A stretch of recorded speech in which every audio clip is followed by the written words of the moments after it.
کارگردان شناخته تاجیک یار محمد ارالوف شام 23 ایون در سن 67 در دوشنبه از عالم چشم پوشید.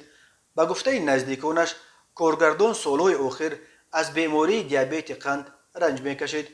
مراسم ودا با یار محمد ارالوف روز 24 ایون در نزد منزلش در حوله بنای بلند آشیانه نزد کینوتئاتر وطن و نماز جنازهش در مسجد سر آسیا برگزار می شود. یار محمد ارالوف دانشکده کینوماتوگرافی شهر مسکو را ختم کرده است.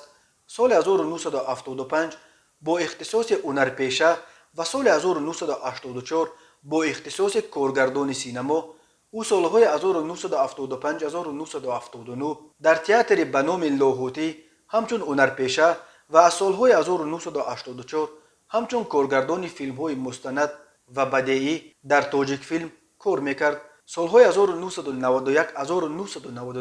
کاتب اتحادیه سینماگران تاجیکستان بود. یار محمد ارالوف از سال 2005 رهبر بدیعی کینوستودیای امکا بود. در سال 2005 با اردن شرف سرفراز گردانیده شده است.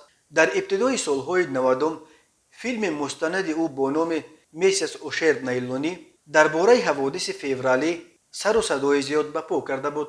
یار محمد ارالوف متاسفانه نمایندگان نسل گم شده است که در دوره اوج ایجادیاتشان به سالهای جنگ شهروندی تاجیکستان راست آمد.